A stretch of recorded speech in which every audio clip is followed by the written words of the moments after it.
You are earning a 4.0% guaranteed return in your Central Provident Fund Special Account right now without taking a single cent of risk. I ran the 10 most popular dividend stocks on the Singapore Exchange through my forensic auditing system, and only 2 of them actually justify the extra risk of leaving that safe haven.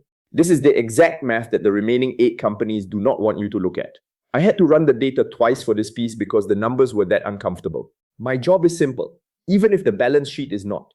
I read the numbers that the headline skips, the interest coverage, the gearing, the free cash flow sustainability, so that the Singaporean building or living off a dividend portfolio gets the same forensic clarity that institutional money takes for granted. If you are chasing growth and momentum, a higher risk profile may clear your personal hurdle. But if you are a retiree focused on wealth preservation and dependable drawdown income, my forensic standard is built to protect that foundation. It does not make room for a momentum trade that could wipe out 20 to 30 years of compounding in a single bad cycle. The goal today is a clean, objective scoreboard, no corporate narrative, no headline spin.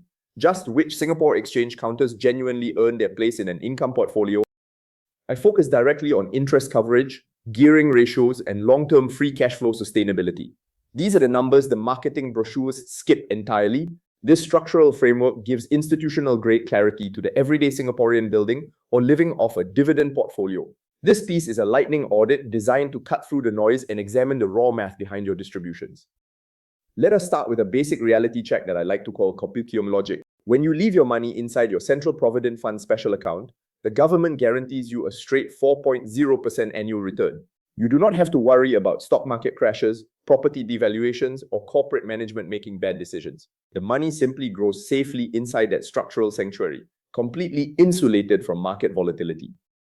When you take a single dollar out of that sanctuary to buy a dividend stock on the open market, you are exposing yourself to direct gearing risk. Gearing measures how much of a company's assets are funded by borrowed money. If a management team borrows too much when interest rates are high, that debt becomes expensive to service. When the pressure mounts, management gets forced to cut your dividend payouts just to survive. That is why my forensic framework uses a strict minimum yield hurdle of 4.7%. This represents my 3.2% forensic floor plus a mandatory 150 basis points of risk premium to compensate you for market uncertainty.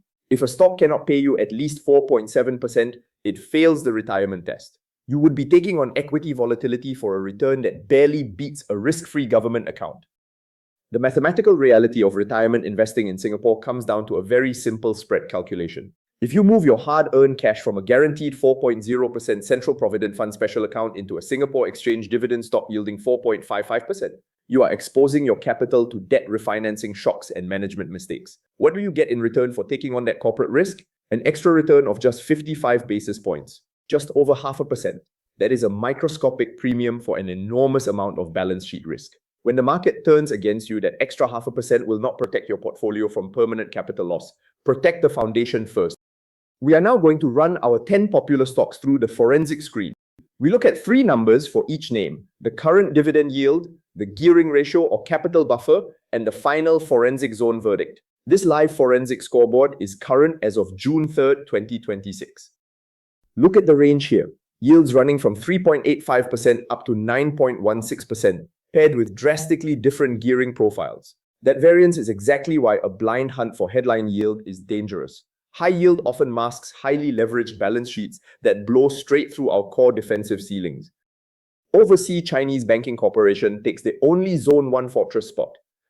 Its trailing total yield sits at 5.6%, including the special dividend paid to shareholders this cycle, while its core equity Tier 1 ratio stands at 15.2%. Development Bank of Singapore lands in the Zone 2 watchlist with a yield of 5.98%. Its financial buffer is thinner. At 14.8%, share buybacks could pressure the balance sheet if that continues. Singapore Airlines also holds a Zone 2 spot. Its 5.15% yield clears the hurdle, but it carries a soft flag for net profit compression as bottom line earnings shrink. Moving into Zone 3 conditional. Fraser Centrepoint Trust clears the gates with a 5.38% yield. But its debt load has crept to 34.7%, that is close enough to the ceiling to warrant monitoring.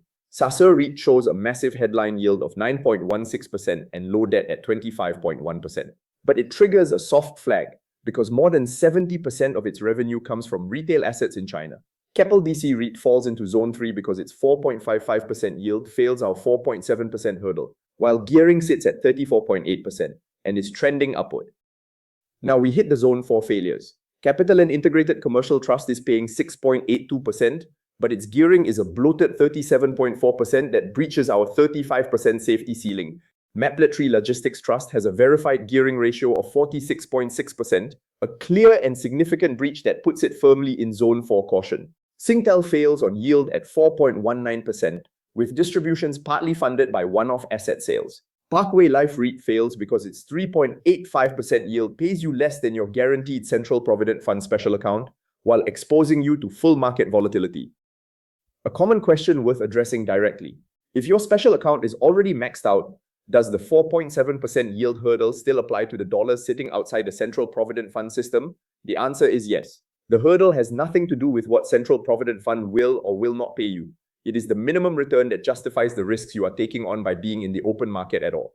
Gearing risk, distribution cuts, and the possibility of permanent capital loss do not get cheaper because your investment headroom is exhausted. The market offers no discount for running out of guaranteed options. The Zone 4 verdict is not a permanent rejection. It is a forensic timing signal. At the current yield and price, these stocks are not compensating you adequately for the balance sheet risk you would be taking on. That calculus changes when the yield clears the hurdle, when the balance sheet strengthens, or when the price corrects to a level where the math works. When any of those conditions are met, the framework will signal a shift. Until then, the framework holds, and it holds precisely for the moments when there is pressure to compromise it.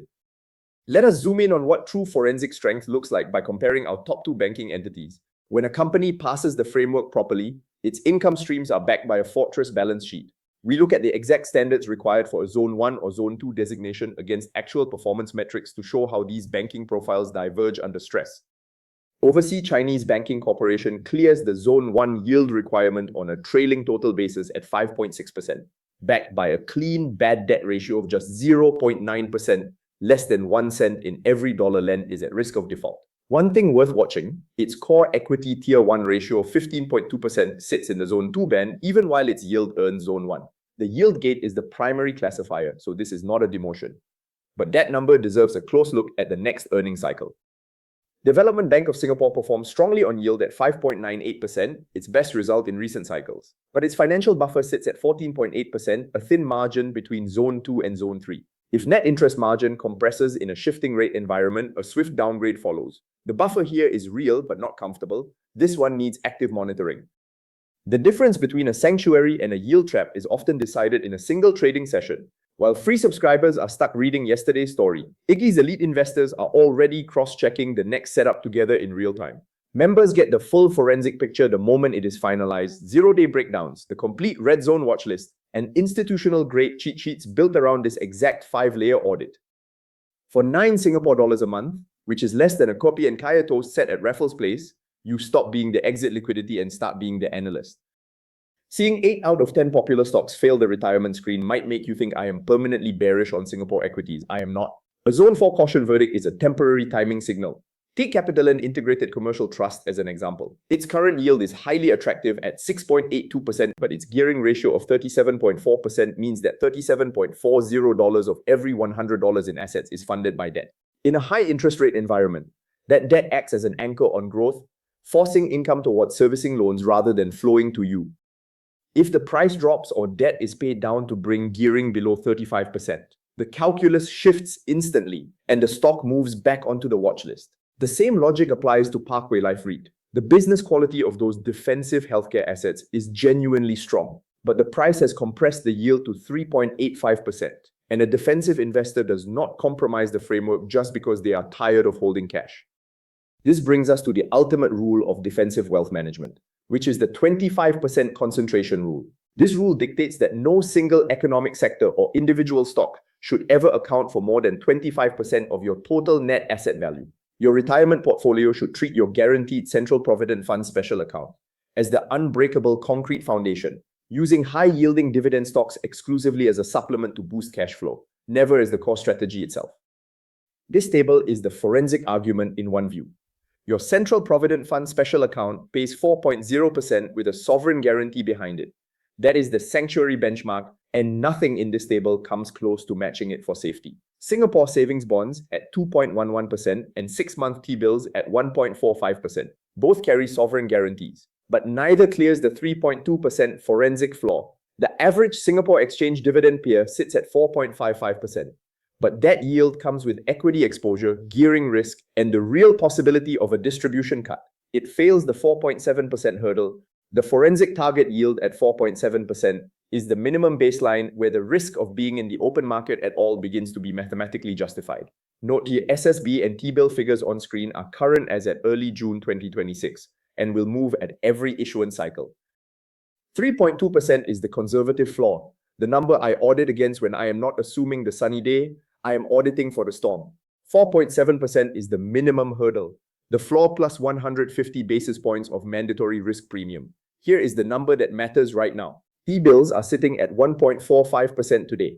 That is a temporary dip, not a structural shift, and the forensic floor does not move to match it. Standards are set to withstand a return to long-term average rates, because the investor who builds a portfolio around a 1.45% T-bill environment and then watches rates normalize is the investor who gets hurt. We audit for the storm, not just the sunny day. The entire purpose of maintaining a disciplined forensic zone system is to remove human emotion from asset allocation. When the media is hype-checking a commercial REIT or a high-profile corporate stock because of its massive historic distributions, the system acts as an icy bucket of water. If a stock sits in zone 4 because its debt ratios are blown out, you do not buy it. It does not matter how good the brand name is or how many retail investors are piling in. Stick to the gates or prepare to fund the capital shortfalls yourself. Let me make this concrete with a real example. A 62-year-old retiree in Toa Payoh. She is managing her supplemental retirement scheme drawdown, and she allocates 50,000 Singapore dollars into Parkway Life REIT because it feels safe. It has a healthcare mandate, it has been around for years, and the name sounds defensive. Here is what the forensic numbers actually show. What she gets is a 3.85% yield lower than her Central Provident Fund Special Account. What she gains in risk premium is zero, and what she faces is full stock market volatility and the real possibility of permanent capital loss on $50,000 of retirement savings she cannot replace. That is the yield trap. It does not look dangerous on the surface. That is precisely what makes it dangerous. Protect your core. Demand a real premium for every dollar you move into the open market. You cannot afford to treat your retirement capital as a learning experience. At 55, 60, 62, a 30% drawdown is not a lesson. It is a retirement setback that the math may not recover from. The framework exists for exactly this reason. The yield hurdle, the gearing ceiling, the zone system, these are not conservative for the sake of it. They are calibrated for capital that needs to work reliably. Let the numbers do the talking. This content is produced for educational and informational purposes only. I am not a financial advisor. I am a retail investor who applies forensic analysis to my own portfolio and shares that process publicly. Nothing here constitutes a recommendation to buy, sell, or hold any security, and no specific target prices or personalized financial advice are offered. Stocks assessed under Iggy's forensic yield standard are benchmarked against a 4.7% minimum yield hurdle. Stocks flagged as Growth Watch fall below this threshold, but demonstrate clean balance sheet metrics and an identifiable growth catalyst, carrying a materially different risk profile that is not suitable as yield replacements for income-dependent investors. All data is sourced from public filings and verified sources. All investments carry risk, including the potential loss of principal, and past performance is not indicative of future results. If you are making investment decisions involving Central Provident Fund, supplemental retirement scheme, or personal capital, please conduct your own due diligence or consult the Monetary Authority of Singapore licensed financial advisor before committing funds. You said the rate are a few slides with no script.